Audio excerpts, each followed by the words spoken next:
अभी हम जो बात करेंगे उसमें आपको बिजनेस भी समझ आएगा और आपकी जो दैनिक जीवन है, जो पारिवारिक हो या सामाजिक हो, उसमें भी आपको आपका आनंद बढ़ेगा। तो कुछ समय देने के लिए तैयार हैं हम सब? छाबड़ा साहब ने सभी को जगाया है या नहीं अभी? हाँ जी, जगा दिया जी। किसी गलत व्यक्ति को तो नहीं जगा दिया? एक बार यहां से कश्मीर मेल चलती है जी, अपना नई दिल्ली से अमृतसर के लिए रात को 10:30 बजे। सियालदा है या कश्मीर मेल है? 10:30 बजे चलती है गाड़ी। एनीवे, जम्मू तभी है, अमृतसर जाती है। हाँ जी, जम्मू जाती है। हाँ, उसी गाड़ी का किस्सा है कि एक सज्जन थे, वो टिकट लेके लेट गए स्लीपर के ऊपर और उन्होंने बोला कि भाई मुझको अमृतसर जाना। गाड़ी वो अमृतसर खत्म होती है सुबह 5 बजे जाके, फ्रंटियर शहर। Thank you. तो उन्होंने बोला कि टीटी को ऐसा कि भाई मुझे जाना है अमृतसर और सॉरी, उन्होंने बोला कि मुझे अंबाला उतरना है और ट्रेन जाएगी अमृतसर और मुझको जगा देना सुबह जब अंबाला पहुंचेगी करीब 2 बजे। तो टीटी ने बोला कि जगा दूंगा और उन्होंने, टीटी निकल गया। तो दोबारा जब टीटी लौट के आया तो उन्होंने फिर टीटी को पकड़ लिया कि देखो भाई ठीक से जगा देना मेरे को, मैं बहुत सोक्कड़ और भ्रकड़ किस्म का आदमी हूं, मेरे को बड़ी सन उससे, और बहुत सोक्कड़ और भ्रकड़ किस्म का आदमी हूं, मेरे को बिल्कुल जगा देना अच्छे से। कहता जगा दूंगा यार, क्यों जिद क्यों कर रहा? तो 3-4 बार बोल दिया। टीटी बड़ा झुंझला गया, कहता देखो झुंझलाओ मत, मेरी ये कमी है, मजबूरी है, आप मेरे को नीचे उतार देना बस ट्रेन से। मैं कहूं कि नहीं उतरना तब भी उतार देना, मेरा स्वभाव ऐसा है, मेरा सामान फेंक देना, मेरे को चढ़ने मत देना दोबारा। टीटी ने भी सोचा कि अजीब आदमी है। तो सुबह 5 बजे जब अमृतसर गाड़ी पहुंचती है तो वो व्यक्ति उठता है, उसको स्वीपर उठाता है आगे, झाड़ू पोछे वाला। तो वो दिखता है कि अमृतसर आ गया और टीटी ने मेरे को जगाया नहीं। और वो नीचे उतर के आता है। तो जब सभी टीटी लोग जहां चाय पी रहे हैं, सुबह 5 बजे का वक्त है, गुरुद्वारे से आवाज आ रही है गुरबाणी की, तो वो गालियां देता है टीटी को, बहुत बड़ी बड़ी। ठीक है, तो बाकी टीटी लोग कहते हैं कि भाई तेरे को क्यों गालियां दे रहा, इसने आपकी ड्यूटी लगाई थी कि जगा देना और आप भूल गए, तो इसमें ऐसी क्या बात हो गई? सबको जगाना तो हमारी ड्यूटी नहीं है। लेकिन वो बहुत गालियां दे रहा और टीटी बिल्कुल विनम्र होकर सुन रहा है, बिल्कुल उसको कोई शुभा नहीं, कोई उसके गिला नहीं हो रहा। तो टीटी ने उनके साथी को बोला कि तुम चुप क्यों हो भाई? कहता भाई ये क्या गालियां देगा, गालियां तो वो दे रहा होगा जिसको मैं अंबाला उतारा है। उसने कहता कि मेरे को बड़ा बोला कि मेरे को अमृतसर जाना है, मेरा सामान नीचे मत फेंको। तो हाँ जी, कोई ऐसा तो नहीं है जो गलत जगह उतार दिया छाड़ा साहब ने? सब सही जगह है जी, यू आर मोस्ट वेलकम। बाबा फरीद का एक, कहते हैं उसको, काफी है, उसका एक शेर है, कहीं आप सुना होगा आपने। कागा नैन निकास के पिया पास लियो जा, कागा नैन निकास के पिया पास लिए जा, पहले दर्श दिखाई के पाछे लीजे खा। इसके अर्थ हैं, कौवे को बोलते हैं कि ये मेरी जो आंखें हैं इसको निकाल के मेरे प्रीतम के पास ले जा, जब मैं उनको देख लूं फिर इसको खा लियो। इस तरह की कमिटमेंट है अपने अंदर जीत के लिए, इस तरह का जज्बा है। हाँ जी,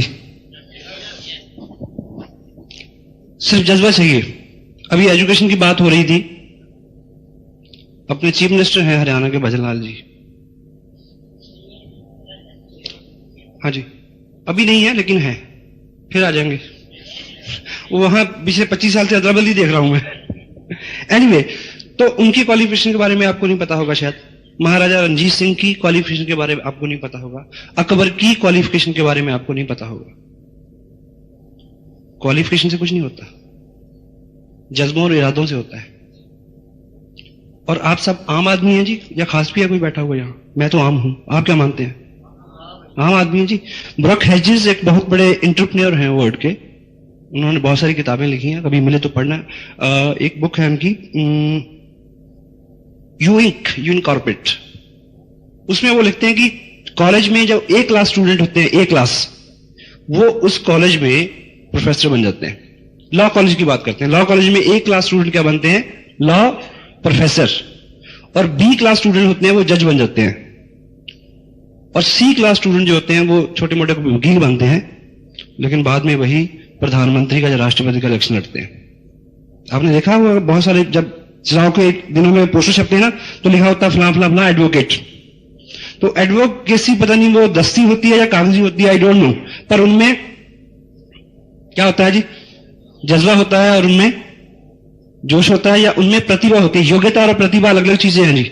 योग्यता जो है वो बहुत से पीछे ऐसे संस्कार होते हैं कि आप ऐसे ठीक परिवार में जन्म लें जहां पे एजुकेशन का एनवायरनमेंट हो, ठीक है, आप पढ़ लिख जाएं, ठीक है, आपकी कोशिश रही उसमें रहेगी निस्संदेह, लेकिन ऐसा हालात आपको मिले कि आप पढ़ते जाएं और आप BA MA PhD कुछ भी कर लें, लेकिन ठीक अलग उसके विपरीत हालात हो तो आप नहीं पढ़ सकते ना जी।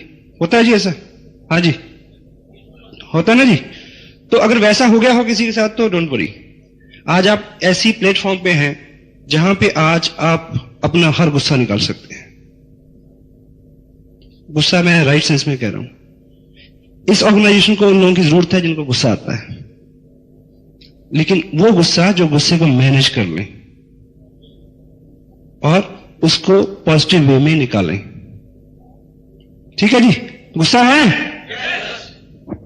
गुस्सा जोश जो भी है उसको किस तरह से कन्वर्ट करें हम, ताकि हमारे जीवन में वो सब आ सके जिसकी हमें ख्वाहिश है। किसी लोग शुरू में ये सोचते हैं कि भी मैं तो स्मार्ट नहीं हूं, या मेरे से ऐसा कैसे होगा। अभी सुरेश भाटिया जी स्टेज पे थे, उनको भी किसी ने स्पॉन्सर किया है, और जिन्होंने स्पॉन्सर किया है वो शायद एक आम सा आदमी हो, वो शायद इस फंक्शन में भी ना हो, और मुझे भी किसी ने स्पॉन्सर किया है। यस, यही बात है। तो यदि आप चलते रहेंगे तो आप भी कभी ना कभी सुरेश भाटिया और अत्री जी और विनोद जैसी किसी व्यक्ति को स्पॉन्सर कर देंगे। चलते रहेंगे, तब चलते रहेंगे जी, चलते रहना है। और मेरे को बड़ी खुशी हो रही है इस बात की कि आप सब लोग, विनोद जी और अत्री जी, ऐसे लीडर की सशक्त लीडरशिप, डायनामिक लीडरशिप के साथ के नीचे अनुभवी लोगों के साथ काम कर रहे हैं, और आने वाले जो कुछ महीने हैं उन दिनों में ये बिजनेस बड़े उफान पे होगा। फरीदाबाद का नाम होगा पूरे हिंदुस्तान के अंदर के फरीदाबाद में जो हो रहा है, देखो क्या हो रहा है।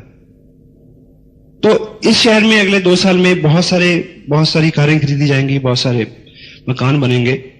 तो निश्चित रूप जो लोग आज यहां पे हैं, आपका नंबर पहले पड़ेगा जी, बशर्ते कि आप तब तक चलते रहें। चलते रहेंगे जी? यस। तो चलते रहने से पैसा आता है। और अभी संक्षेप में कुछ पॉइंट्स में आपके साथ जो है वो डिस्कस करना चाह रहा हूं कि कहीं अटक रहा हो किसी का काम। बहुत सारी बातें उल्लास और उत्साह और ताली बजाओ और ये सब चीजों की बातें होती हैं। जो लोग पहली बार इस तरह की ऑर्गेनाइजेशन में आते हैं, इस तरह के इन्वायरमेंट में आते हैं, तो उनको लगता है कि पता नहीं कहां आके बैठ गए। देखिए, आप सब सहमत हैं कि जो अमीर हैं वो अमीर ही बनते जा रहे हैं। हाँ जी, मैं सहमत हूं। गरीब गरीब ही बनता जा रहा है, यही सच है, ये ऐसे ही रहेगा। इसमें किसी वैज्ञानिक की या किसी की चाल नहीं है जी, क्योंकि गरीब गरीबी के बारे में सोचता है इसलिए गरीब हो रहा है, अमीर अमीरी के बारे में सोचता है इसलिए अमीर हो रहा है। और जिस दिन आप खुशी और उत्साह के बारे में सोचना शुरू कर दोगे, आनंद के बारे में सोचना शुरू कर दोगे, पैसे से कोई खुश नहीं हुआ जी आज तक। ब्रोखेसिस एक चीज और कहते हैं, money and happiness is free to air, but it will come to those who will set their antenna accordingly. पैसा और खुशी हवा में बह रही है। देखिए, अगर शुरू में आज तो सिस्टम दूसरा हो गया, जब आज से 15 साल पहले हम टीवी लगाते थे तो शाम को छत पे जड़े लोग मिलते थे, वो घुमाते थे उसको कि सिग्नल नहीं आ रहा जी। वो सारी पिक्चर तो, आवाज तो बाई एयर फ्री थी सबके लिए, लेकिन जिसका एंटीना ठीक दिशा में सेट होगा उसी के पास आएगी जो पिक्चर। वो तो पैसा भी इसी तरह से है, कामयाबी भी इसी तरह से है। यदि हमारी सोच आज खुश रहना शुरू करते हैं, आज से आप प्रिंसिपल बना लें, तो खुशी आकर्षित होती जाएगी आपकी तरफ। ये मनोवैज्ञानिक सच है। कभी आपको पढ़ने को मिले तो एक किताब है जिसको जोसेफ मर्फी उसके राइटर हैं, और उसका नाम है power of your subconscious mind. बड़ी जल्दी उनका हिंदी एडिशन भी आने वाला है, ठीक है।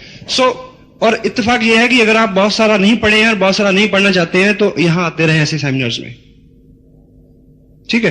तो ऐसे वैज्ञानिकों ने 20-20, 50 साल लगा के ये प्रमाणित किया है कि अमीर होने के लिए, कामयाब होने के लिए सैद्धांतिक जो चीजें हैं, देखिए अगर आप पढ़े लिखे नहीं है तो ये तय है कि आप किसी यूनिवर्सिटी में प्रोफेसर नहीं लग सकते, लेकिन आप प्रधानमंत्री बन सकते हो। हाँ जी, इतना बड़ा ड्रीम तो होना चाहिए ना फिर।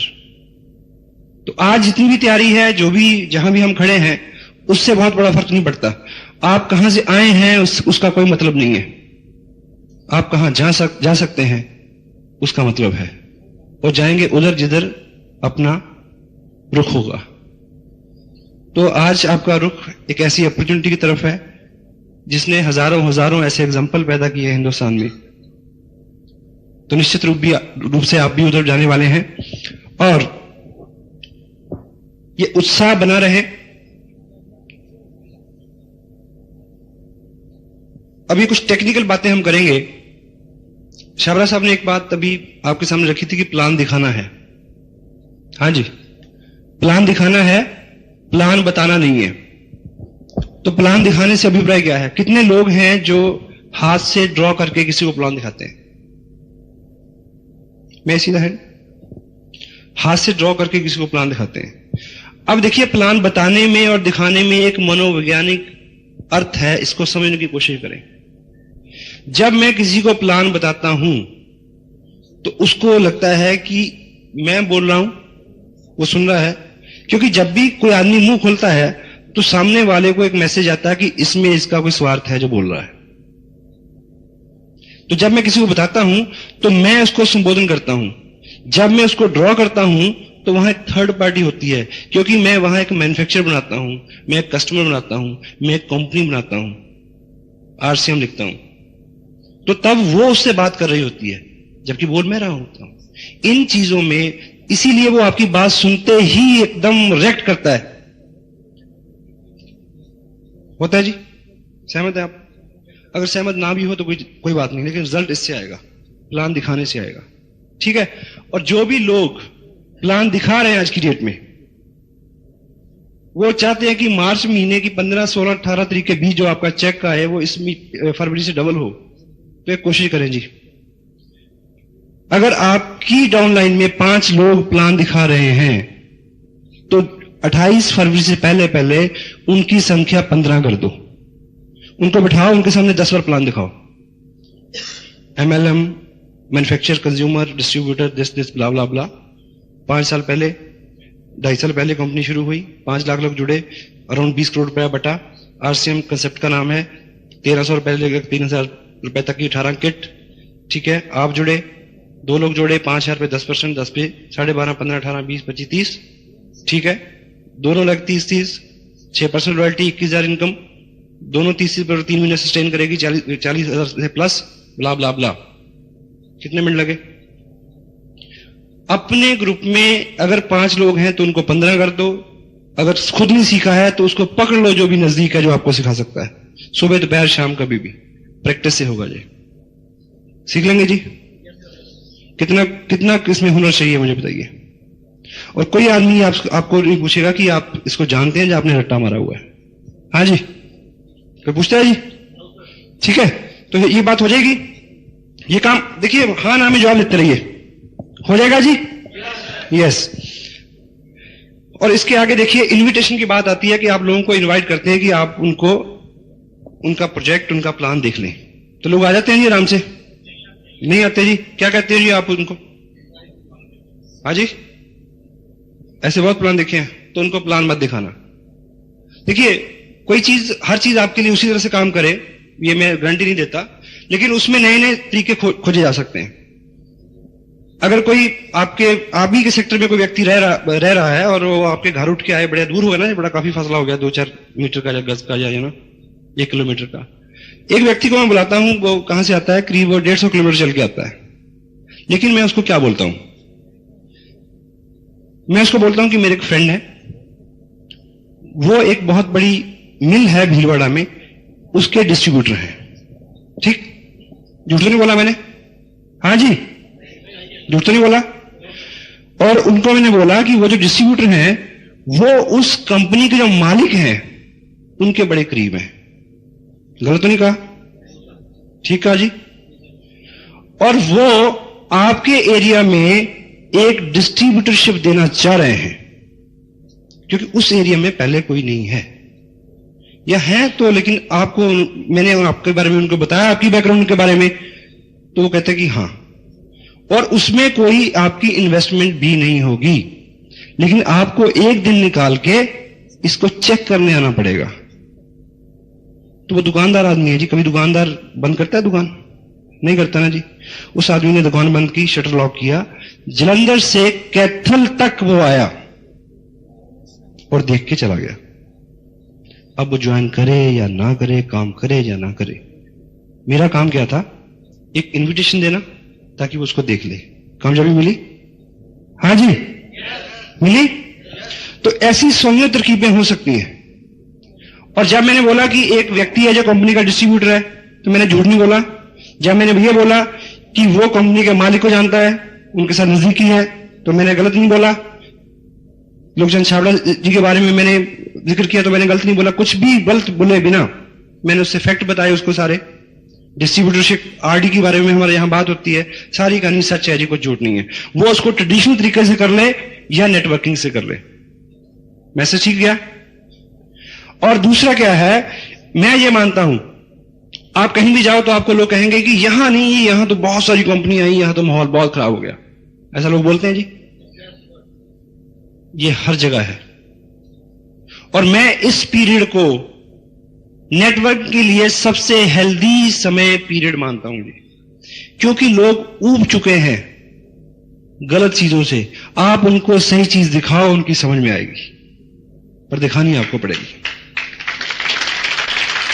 यदि आप ये मान चुके हैं कि बहुत कुछ हो चुका है, बहुत सारी कंपनियां आ चुकी हैं, जा चुकी हैं, ये है, ब्ला ब्ला ब्ला ब्ला, तो आप घर बैठोगे। आपको यह विश्वास होना चाहिए कि आपके पास जो चीज है वो इस धरती पे सर्वश्रेष्ठ चीज है। आप जो नेटवर्किंग के माहिर हैं, आप मेरे सामने बिठाओ उनको किसी में से। इससे बढ़िया प्लान पी, किसी और कुछ और पीने की बात मैं नहीं कर रहा। प्लान, प्रोडक्ट, पेड आउट, आज से उनसे बढ़िया कहीं नहीं हो सकता। क्योंकि प्रोडक्ट इतना ड्यूरेबल है, इतना ड्यूरेबल प्रोडक्ट है, टैक्स का कोई झंझट नहीं है, हर आदमी की प्राथमिक जरूरत है। ठीक है, तो आसान हो गया। लेकिन आप ये विश्वास मान के चलें कि इसके बारे में किसी को कुछ पता नहीं है, तो आपका काम होगा। यहां कितने का टिकट लिया जी आपने आते हुए? 30 रुपए का। मैंने भी 30 का लिया है। और यहां कोई मित्र ऐसे हैं जिनको लगा हो कि यार ये तो लूट लिया इन्होंने? हाँ जी सर। देखिए, ये जो बिजनेस है, आप एक इंडस्ट्री के मालिक हैं। आपको मैं एक एग्जांपल लेता हूं। अगर आप फरीदाबाद में कहीं, अगर फरीदाबाद में आपने कहीं एक फैक्ट्री लगानी हो जिसमें 2 करोड़ रुपया लगता हो, तो आपको आपके घर के बगल के बिल्कुल बगल में जगह मिल जाएगी जी? नहीं मिलेगी ना। तो 5, 10, 20 किलो 25 किलोमीटर बाहर मिलेगी। आप 2 करोड़ रुपया लगाएंगे वहां, 50 लाख अपना, 50 लाख बैंक का, 50 लाख दोस्तों का, 50 लाख रिश्तेदारों का, इस तरह से लगते हैं पैसे उसमें। ठीक है। और जब आप उसको रन करोगे तो घर से फैक्ट्री तक किससे जाओगे जी? पैदल? हाँ जी, गाड़ी से, स्कूटर से। तो वो 2 करोड़ की इन्वेस्टमेंट की जो इंडस्ट्री है, वो 1-1.5-2 लाख रुपए महीना आपको दे सकती है। लेकिन वो 2 करोड़ रुपए इन्वेस्ट करने के बाद भी रनिंग एक्सपेंस, पेट्रोल, वो सब चीजें तो आपको जेब से खर्च करनी है जी। ठीक है। तो 2 लाख रुपए की इनकम लेने के लिए यहां केवल रनिंग एक्सपेंस ही तो लग रहा है, इन्वेस्टमेंट तो है ही नहीं। अगर वो भी आप करने के लिए तैयार नहीं है, सॉरी। हाँ जी, इतना तो हम सब कर सकते हैं जी, नहीं कर सकते? ठीक है। और एक चीज बताइए, फरीदाबाद में कितने न्यूज़पेपर आते हैं सुबह? अगर न्यूज एजेंसी पे जाओ तो आप, चंडीगढ़ में करीब 17 पेपर आते हैं जी। हाँ जी, यहां भी इतने आते होंगे जी। और चंडीगढ़ में हिंदुस्तान टाइम्स जो है करीब 18 से 24 पेज के बीच में होता है, 4 पेज कलर होते हैं। शनि और शुक्रवार को भी उन्होंने 4-4 एडिशन कर दिए हैं। उसकी कीमत ₹1 जी। जो डाल के जाता है उसको चौनी मिलती है, जो एजेंसी मालिक है उसको चौनी मिलती है, जो एजेंसी तक पहुंचा के जाता है उसको चौनी मिलती है, जो उसके ऊपर खर्च आता है रैप करने का, बांधने का, बंडल बनाने का, वो सब उसमें भी खर्चा होता है। तो आप मेरे को ये बताओ कि प्रेस से वो न्यूज़पेपर कितने का चला होगा? हाँ जी, मान लीजिए कि 0 में चला हो, ठीक, लेकिन आपसे उन्होंने ₹1 लिया, तो वो ₹1 भी तो छोड़ सकते थे ना। हाँ जी, सपोज कल से न्यूज़पेपर आ जाएंगे, हो जाए फ्री सारे, ₹1 भी ना ले, तो आपके घर में कितने न्यूज़पेपर आएंगे जी? 17 आएंगे, तो कितने पढ़ोगे? एक भी नहीं पढ़ पाएंगे। तो वो ₹1 इसलिए लेते हैं कि ताकि आप उसको पढ़ें। यहां ₹30 इसलिए लिए जाते हैं कि आप इसको सुनो, क्योंकि इससे जिंदगी निकल सकती है।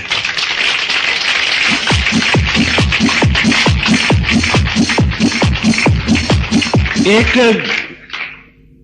पिछले टाइम में राजा होते थे जी, राजा के साथ जहां एक ज्ञानी पुरुष होता था, जैसे अकबर के साथ बीरबल था। तो वो जो ज्ञानी पुरुष था, राजा ने बोला कि भाई ऐसा कि आप वृद्ध हो गए हैं, ऐसा करो कि जितना भी ज्ञान आपके पास है वो लिख दो, ताकि आने वाली जो जनरेशन हैं उसके वो काम आ जाए। उन्होंने लग के 10, 15, 20 ग्रंथ लिख दिए। तो राजा ने बोला कि इतना टाइम आगे किसी के पास हो या ना हो, आप इसको थोड़ा कंपाइल करो, कम करो इसको। उन्होंने एक किताब लिखी, बोला कि इतना भी नहीं, आप 1 पेज में करो इसको। 1 पेज में भी कर दिया। कहते नहीं जी, 1 शब्द लिखो, बस 1 वाक्य में पूरा करो। तो उन्होंने लिखा, there is no free lunch. यहां कुछ भी मुफ्त नहीं होता इस दुनिया में, क्योंकि जो भी मुफ्त होता है उसकी कीमत नहीं होती। वो चीज बिकती नहीं है जिसकी कोई कीमत नहीं है। एग्री है? और दूसरी बात है कि कंपनी, आप मेरे को एक सज्जन कहते हैं कि ये जो किताब आप ₹20 की देते हो, कि कंपनी ₹20 की किताब नहीं दे सकती? मैं कहा बिल्कुल दे सकती है। और जो ₹25 की टेप है, ये कंपनी नहीं दे सकती? दे सकती है जी।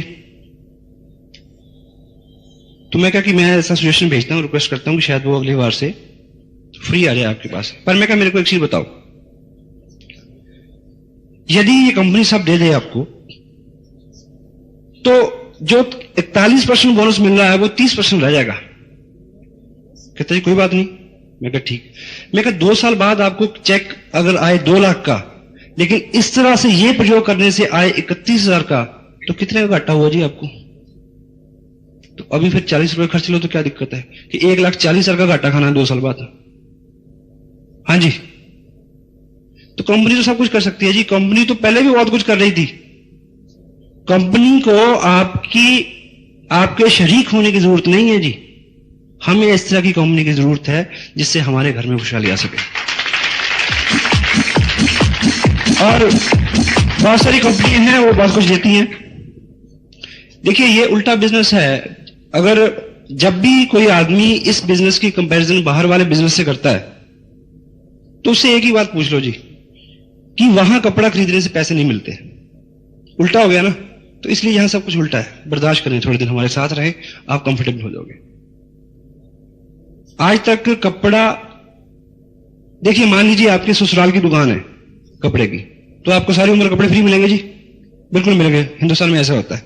लेकिन फ्री कपड़ा लेने से आप कितने अमीर बन जाओगे 30 साल बाद, मुझे बताइए। हाँ जी। लोग अगर ये कहते हैं कि महंगा कपड़ा, सस्ता कपड़ा, फ्री कपड़ा लेने से कोई अमीर बन जाएगा जी? तो कौन सा कपड़ा लेने से अमीर बनेगा? RCM का। तो जितने भी प्रश्न हैं घूम फिर के वहीं आते हैं कि ये टोटल इंडस्ट्री है, इसको अगर हम बाहर से कंपैरिजन करते हैं, जो आप करते हैं, जो कोई करता है, तो पीछे लौट के ये देखने की जरूरत है कि यहां पे हर चीज उस एंगल से नहीं देखी जाती जिस तरह से हमारी ट्रेनिंग है। लेकिन हम आपसे खफा नहीं है, किसी नए व्यक्ति से हम खफा नहीं है, क्योंकि उसकी ट्रेनिंग ऐसी है। आप में इतना मादा, इतना पेशेंस होना चाहिए कि आप उनको वो सब दिखाएं कि वो समझ सकें। एग्री? Yes, thank you. इसको ड्रॉ करके दिखाते हैं तो थर्ड पार्टी अप्रोच काम करती है, ठीक है? और आप आज बिजनेस ज्वाइन करते हैं, वर्ल्ड वाइड एक बहुत बड़े लीडर हैं इस तरह के नेटवर्क कंपनी को लेके, जहां कहीं चाहिए उनका अपना एक्सपीरियंस है। उनका जो मानना है, और आपके सामने भी, आपकी ऑर्गेनाइजेशन में कोई ऐसा आदमी आया होगा जिसने साइन किया होगा, साइन करते उसने बोला कि भी ये बताओ कि जबलपुर में कैसे चल रहा है बिजनेस, मेरे वहां ससुराल है। फिर वो पूछेगा दिल्ली में बताओ, वहां तो मेरा कजन रहता है। चंडीगढ़ में कैसा है जी? यहां तो मेरे बहुत लोग हैं जी, 250 लोगों की तो लिस्ट मेरे तकिए के नीचे पड़ी है। ऐसा कोई आदमी मिला? मिलता होगा। और वो तीसरे दिन आपको नजर नहीं आएगा, आप ढूंढते रह जाओगे। हाँ जी, इसमें दोष किसका है जी? उसका नहीं, उसने एक सामान्य सी गलती की जाके। क्योंकि इस बिजनेस में एवरेज आदमी जो नया आदमी जिसने साइन किया है, वो उसकी उम्र पता कितनी होती है जी? टिल 3 नोस, जब तक 3 लोग उसको मना ना करते उतनी उसकी उम्र होती है। और जब उत्साह से देखता है, जाते 3 लोगों से बात करता है। क्योंकि जब वो प्लान देखता है ना, तो उसके नजर में 2-3 लोग, आपने जब पहले प्लान देखा था, वो आपकी नजर में 2-4 लोग आ गए थे देखते देखते। अगर गर्म गर्म आप उनसे बात कर देते, वो कहते कि हट क्या ले आया यार, बहुत सारी कंपनी आई और गई, तो आप आगे कुछ करते, बड़ा मुश्किल था। तो किसी भी व्यक्ति को इस एक्टिविटी से रोकना, जबरन नहीं, जबरन रोकोगे तो मुश्किल हो जाएगी। दीवार पे पेंट लगा होगा ना जी, तो वहां अगर लिखा जाए कि मत छूए, ताजा पेंट है, तो आप छू के देखते हैं ताजा है या नहीं है। शाहरुख साहब बताते हैं कि कहीं लिखा होता है कि यहां वो ना करें, गधे का पूत वो कर रहा है, तो आदमी को सिग्नल हो जाता है कि यार यही ये करने की जगह हुई, शायद रिवर्स रहता है ना जी। तो उसको पूछिए कि आपकी नजर में 2-4-6 लोग आ रहे हैं अभी जी, चलिए मैं मिलता हूं उनसे, ये कहना पड़ेगा।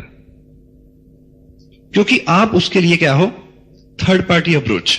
अब थर्ड पार्टी अप्रोच कैसे होती है जी? मान लीजिए एक मिस्टर एक्स हैं, आप ऊपर आ जाइए जी। आप शाहरुख खान थे ना अभी थोड़ी देर पहले, बड़े लक्की हैं आप, दोबारा मुलाकात हो रही है आपसे। शुभ नाम आपका? मोहम्मद हारून। मोहम्मद हारून। हारून साहब, ऐसा है कि मान लीजिए हारून साहब एक डॉक्टर हैं, ठीक है, रोल ठीक है, पहले वो शाहरुख खान तक आप डॉक्टर, ठीक है। मान लीजिए, देखिए बड़ा सीरियस पॉइंट है, ये डॉक्टर हैं और इन्होंने प्लान देखा, इन्होंने ज्वाइन कर लिया, इनको बड़ा अच्छा लगा, इन्होंने प्लान देखा, इनको बड़ा अच्छा लगा, ये एक्साइटेड है। अब ये अपने दोस्तों से बात करना चाह रहे हैं, वो भी डॉक्टर हैं या वो उनके क्लाइंट हैं, जो भी हैं। उनके दोस्त इनको एक माहिर डॉक्टर तो मान सकते हैं, एक बिजनेसमैन नहीं मान सकते। हाँ जी, नहीं मानते ना, क्योंकि इस इंडस्ट्री का इनके पास कोई स्किल नहीं है। और मैं हूं इनका स्पॉन्सर, मैंने इनको साइन कराने से 2.5 मिनट पहले ही साइन किया था बाहर कार में, ठीक। और अगर मैं इनके किसी फ्रेंड को मिलता हूं, ये उनको ये बताएं कि ये जो सज्जन है ये इस बिजनेस के बारे में कुछ जानता है, तो वो डॉक्टर जो है ना, उसके लिए मैं क्या हुआ? Third party approach. मेरे सामने वो चू नहीं करेगा, और अगर वो साइन करेगा तो ज्वाइन कहां होगा?